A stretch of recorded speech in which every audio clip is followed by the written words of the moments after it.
Haleluya, mtu wa Mungu. Ninakusalimu katika jina la Yesu Kristo na imani ya kwamba upo salama na neema ya Kristo iko nawe popote pale ulipo. Leo nimekujia na title semayo, furaha ya muda mchache inayoleta huzuni ya milele. Somo linasema, furaha ya muda mchache inayoleta huzuni wa milele. Maisha tunayoyaishi ni temporary. Mali tulizo nazo ni za muda mdogo sana. Ila maisha baada ya kifo ni ya milele. Sasa hapa si kana kwamba watu ambao watakao kufa kwenye hali nzuri ndio wataishi tu maisha ya umilele.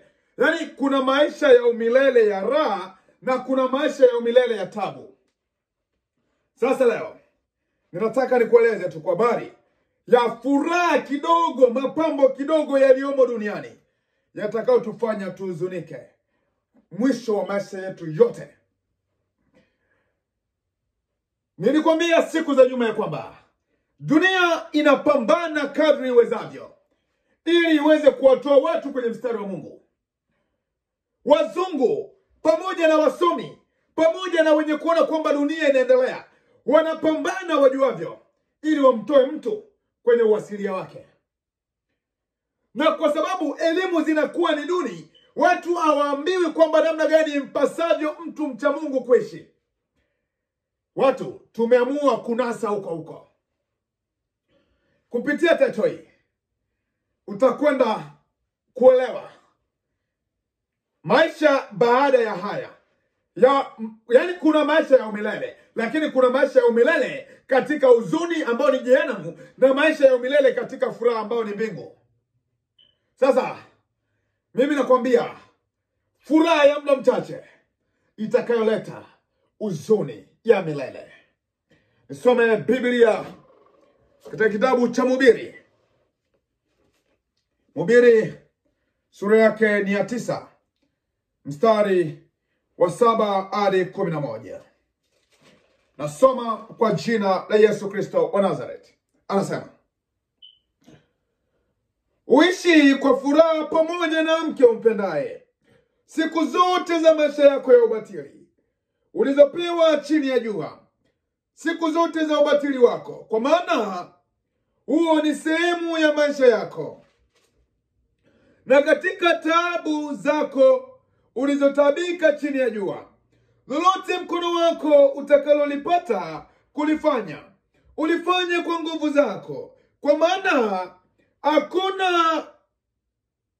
hakuna kazi wala shauri wala maarifa wala hekima uko kuzimu uendako. 11. Nikarudi na kuona ya kuwa chini ya jua ya kwamba si wenye mbio washindao katika mchezo, wala si walio hodari washindao vitani, wala si wenye hekima wapatao chakula, wala si watu wastadi wanapata upendeleo, lakini wakati wa bahati wapo wote, wapata wote. Wewe nenda ule chakula chako, unywe mvinyo wako, ukae na mke wako mpendaye, lolote mkono wako utakaopata fanya kwa nguvu.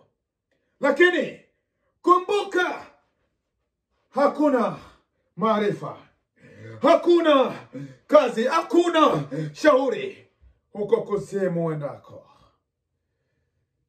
Furaha.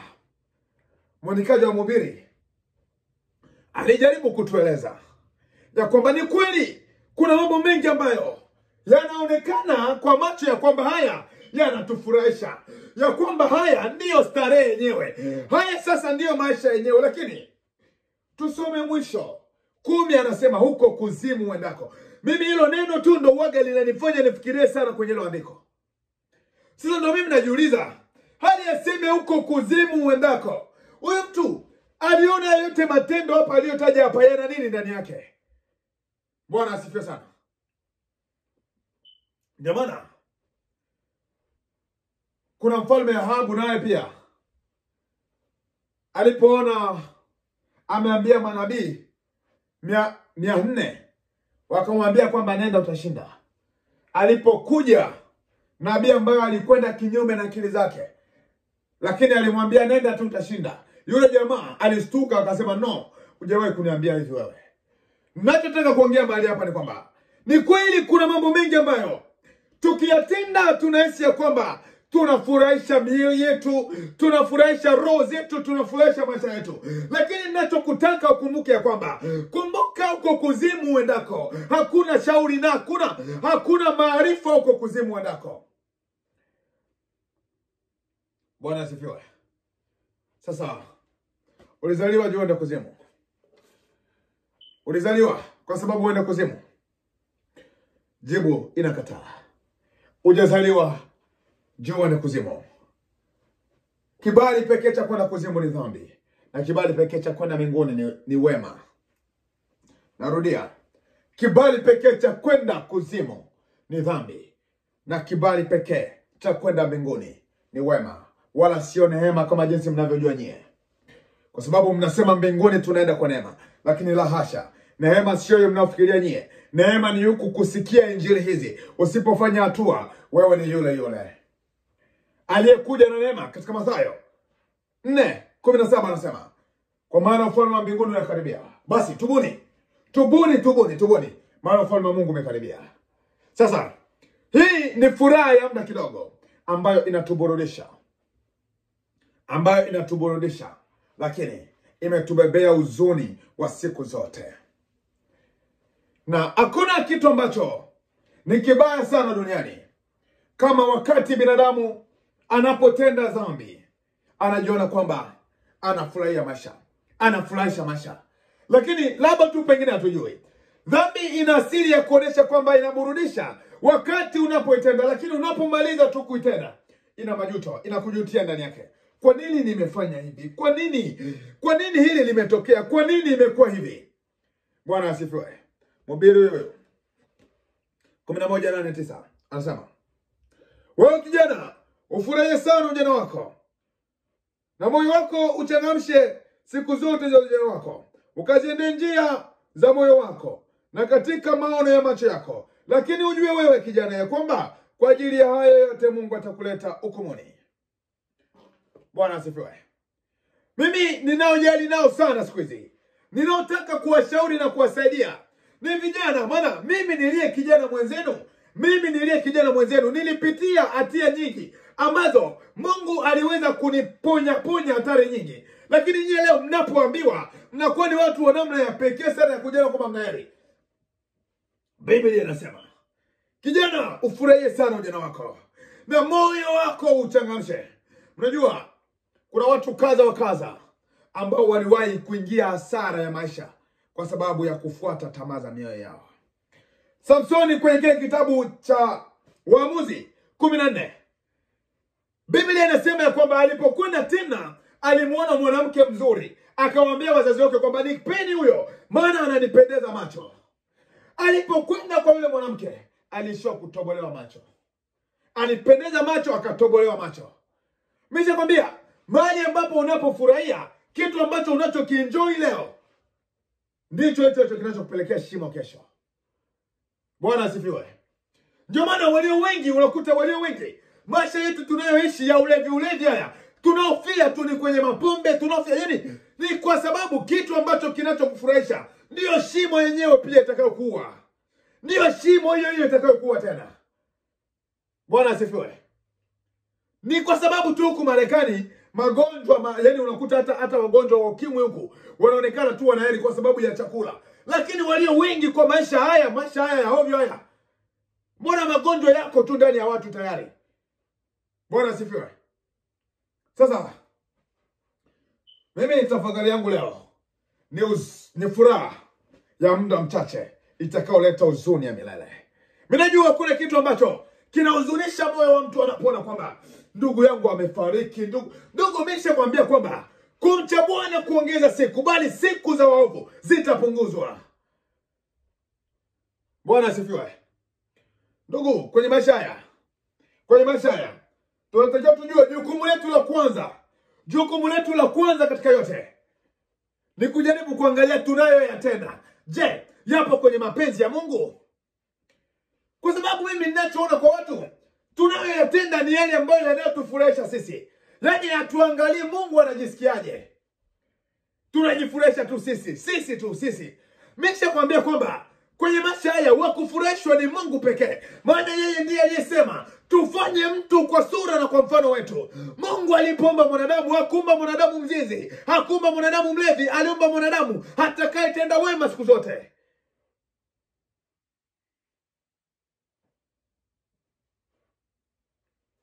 Inajua Baba, iwe kwa kujua ama kwa kutokujua, kwa kelele tunazozipiga na ubaki kwenye maisha hayo, kuna roho imekushikilia.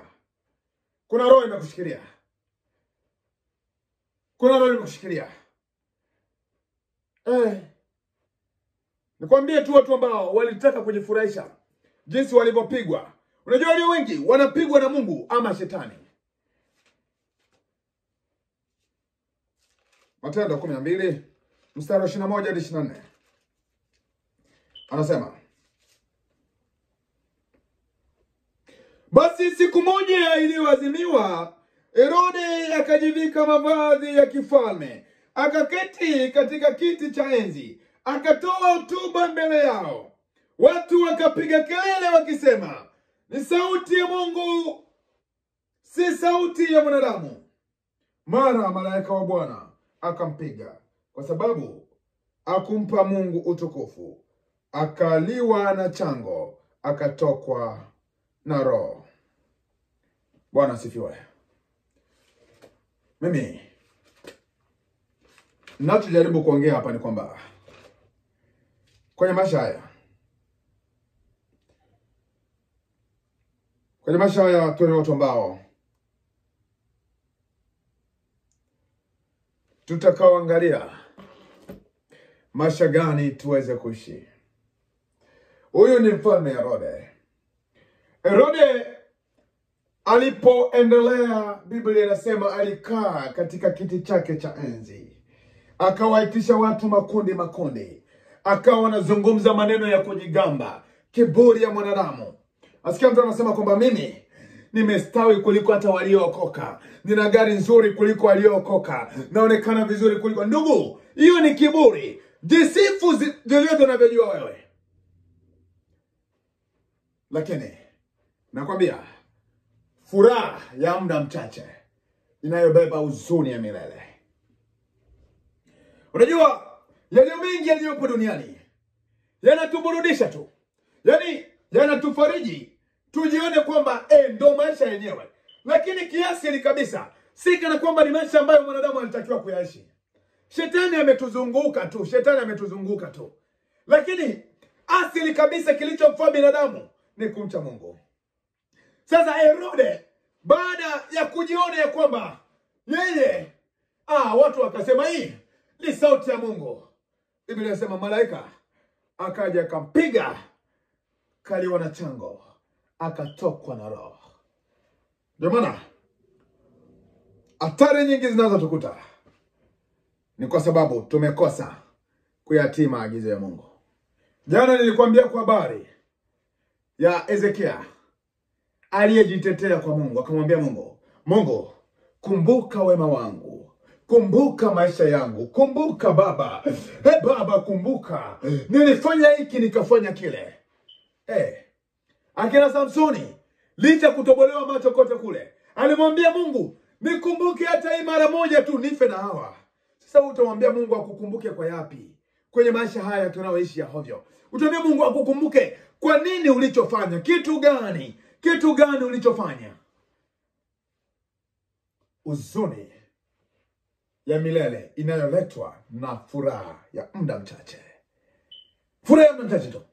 Kufurahia mabinti muda mchache, kulewa mipombe muda mchache, kuoa viwake ambavyo unajua muda mchache, kuvalia watu visuruali vya kipumbavu vya muda mchache, kupaka mimekapu, kuvaa wigi, kuwa na tabia chafuru mbaya utafikiri mdogo wake na shetani.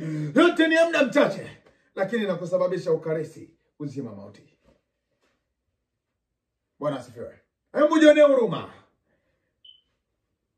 Biblia inasema kwamba hukumu haina huruma juu ya nafsi isiyoweza kujionea huruma. Ukijionea huruma, Mungu atakuonea huruma, lakini usipojionea huruma, usitegemee Mungu atakuneemia. Bwana asifiwe.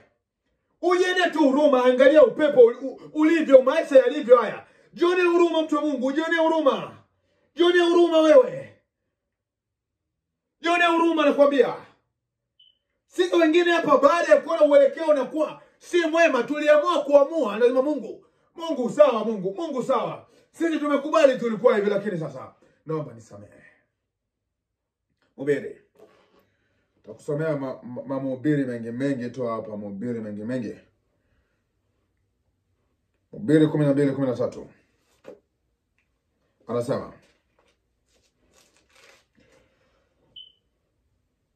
hii ndio jumla ya maneno yote yamekwisha sikiwa. Mche Mungu nawe uzishike amri zake, maana kwa jumla ndivyo impasavyo mtu.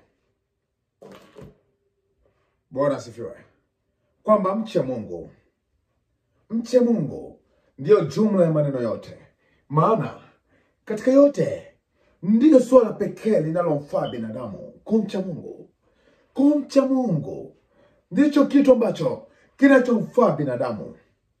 Hasa wewe kwenye maisha yako. Kwenye maisha yako unafanya nini? Kwenye maisha yako unatenda nini? Unamcha nani? Sio tu katika mdomo kusema ninamcha Mungu. Matendo yako unawakilisha nani? Matendo yako unamfurahisha nani? Nataka nikwambie kwamba tunapotenda dhambi, si kana kwamba Mungu anafurahi japokuwa anyamaze. Hafurahi. Mungu hafurahi tunapotenda uovu. Bwana asifiwe. Furaha ya muda mchache inayoleta huzuni ya milele. Mimi nilijifurahisha sana katika mengi. Nishakwambia hadi leo nakuaga na mabinti ambao niliwahi kufanya nao pumbavu. Nikimuona tu japokuwa niliwahi kuomba msamaha, lakini nasikia roho inauma tu. Roho inauma. Hiyo ni huzuni ya milele ambayo inakuja inawekwa na furaha ya muda kidogo. Unajua kwa ajili ya dhambi leo ninabaki na kovu la milele hili hata nitakapokufa alitaondoka. Kwa nini? Furaha ya muda mchache. Furaha ya muda mchache nilikwenda kujifurahisha, nikabaki na ile kovu. Nataka nikwambie hasara gani iliyopo katika kutafuta kujifurahisha na kumchukiza Mungu. Kiasili mambo ambayo tunayoona sisi yanapendeza yanakuwa ni machukizo kwa Mungu. Kizazi hiki sijui tunataka twende wapi. Ninajua makanisani kwenu mahubiri yaliyopo, nimeona ndoto, ninaona baraka yako. Hiyo ndio tu mahubiri yao. Ninaona ndoto, kumbe uongo. Nimeona kesho yako. Kwenye kizazi hiki utaona nini kwa watu hawa? Hakuna Mungu aliyeona wema kwa mtu mbaya. Kuna Mungu aliyeleta maonyo kwa ajili ya watu wabaya. Nimeona chukua mali zako ndugu. Hapana. Sasa naweza kuongea hapa ujumla wa yote kinachomfaa mwanadamu ni kumcha Mungu. Mche Mungu wakati ungaliko. Siku za giza zinakuja. Mhubiri 12:1 anasema, tafuta Muumba wako siku za ujana wako, kabla hazijaja siku mbaya, miaka ambayo utakayosema mimi sina furaha katika hiyo. Hebu nikusomea hapa. Mhubiri 12:1 anasema, mkumbuke Muumba wako siku za ujana wako, kabla hazijaja siku zilizo mbaya, utakaposema mimi sina furaha katika hayo. Kabla jua na nuru na mwezi na nyota havijatuagiza, kabla ya kurudi mawingu baada ya mvua, siku ile walinzi wa nyumba watatetemeka. Hapo wenye nguvu watakapojinamisha, na wasagao kukoma, kwa kuwa ni haba, na hao wachunguliao madirishani kutiwa giza, na milango kufungwa katika mji mkuu. Sauti ya nishapo. Kumbuke Muumba wako siku za ujana wako, kabla hazijaja siku mbaya ambayo utakayosema mimi sina furaha. Hapa kuna neno ambalo nataka nikwambie, neno la mimi sina furaha. Mimi najua leo katika mengi unayoyatenda unajiona una furaha. Katika mengi unayoyatenda leo unajiona wewe ni bora kuliko wengine. Wewe una furaha. Nazungumza na vijana hapa. Yaani mengi tunayoyatenda vijana tunajiona sisi tuna furaha, tunajiburudisha. Lakini Biblia inasema kabla hazijaja siku mbaya utakazosema mimi sina furaha katika hiyo. Ninakwambia siku zinakuja, siku utakazosema mimi sina furaha. Utakuwa upo kwenye kitanda cha mauti, utakuwa upo katika jeneza, mahali ambapo kitakachokusaidia ni matendo yako. Ninataka nikwambie, jaribu kumtafuta Mungu bado ni mchana, mtafute Mungu bado ni mapema. Wengi tulihangaika, wengi tuliteseka, tuliona dunia imetuacha, tuliona dunia ya kwamba imetulemea. Baada ya kujifurahisha kwa uzinzi, baada ya kujifurahisha kwa kujichua, tulijifurahisha katika mengi, lakini tamaa iliyotushinda ikatubana, ikatufanya tuwe watu wa ovyo. Mwisho wa siku tukaangukia hatari zilizotuacha na huzuni, hadi tulipoamua kufanya maamuzi. Siku zinakuja zilizo mbaya. Siku zinakuja zilizo mbaya. Hii ni clip ya pili nakueleza. Siku inakuja iliyo mbaya. Nataka nikwambie, kwa haya yote unayoyafurahia leo, utakuwa wapi? Yote haya unaosema kwamba kwa wewe kuonekana bora, afadhali uwe na wanawake 5, wanawake 10, unachati na vibinti vya watu, unalewa mipombe, unazini na watoto wa watu, unazini na wake za watu. Mimi nakwambia kwamba siku mbaya zinakuja. Wewe utakuwa wapi mwanaume? Utakuwa wapi kijana? Kifo hakiogopi kijana, kifo hakiogopi umeoa ama hujaoa. Kifo kinamwingia yoyote kinaojisikia. Sasa nakuuliza swali, utakuwa uko wapi? Utakuwa wapi? Utakuwa wapi kwa maisha hayo? Kumbuke Muumba wako siku za ujana wako. Mkumbuke Muumba wako siku za ujana wako. Kuna siku mbaya zinakuja. Kuna siku ambazo zitakazo kuwa na giza. Utakosa pa kukanyaga, utakosa pa kwenda. Na kuna mahali ambapo shetani anajiona yuna heri sana anapomfinya mtu mwenye dhambi kwenye magonjwa.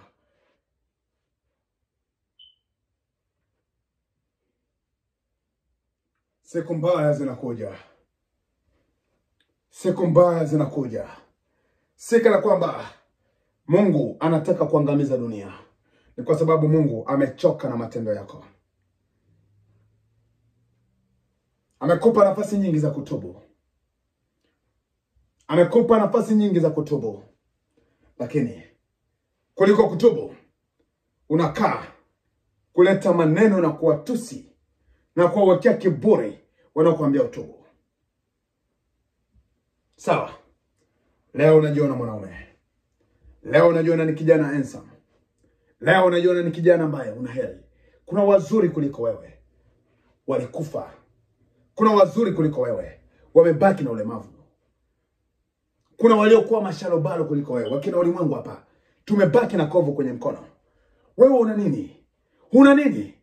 Una nini hadi ulizarau neno la Mungu? Zarau mengine yote. Zarau mengine yote nakwambia. Kiburi hiyo mnayowekwa. Mimi nataka nikwambie, maisha, siku za giza zinakuja. Sika na kwamba imeandikwa tu kwenye Biblia. Sika na kwamba nayaongea kwa sababu yameandikwa kwenye Biblia. Nimesoma ya Biblia kwa kuoanisha na ninachokiona mbeleni. Mimi nishakwambia Biblia hii naisomaga kwa kuja tu kupatanisha ninachokiona mbele. Sasa fanya maamuzi ya maisha yako. Baba, Mungu atakupa neema. Mungu atakupa neema. Mungu atakupa neema. Karibu tuombe. Jehova uliye kweli, Jehova uliye haki, Bwana Mungu wa rehema nyingi, Baba mwenye kuwa na uwezo wa kuponya, kuokoa na kubadilisha. Jehova, tizama, ni kweli Baba tunajifurahisha katika mengi. Ni kweli Baba tunatenda mengi ambayo tunayohisi kwamba kwetu yanatufurahisha. Ni furaha na faraja kwetu. Baba uliye kweli, Baba uliye kweli Bwana, Baba, tunaomba tuoshe tena na tena. Osha matendo yetu, osha dhambi zetu Bwana. Baba, tusaidie. Baba, tufanye tuweze kuyapenda mambo yako. Jehova, kuipenda dunia kunatufanya tuwe mbali na mapenzi yako. Tunahitaji neema yako, tunahitaji msaada wako. Baba, tusaidie sana, katika jina la Yesu Kristo, katika jina la Yesu Kristo, amen. Hii sauti ya mtu aliyetoka nyikani, itengenezeni njia ya Bwana, nyosheni mapito yake. Amen.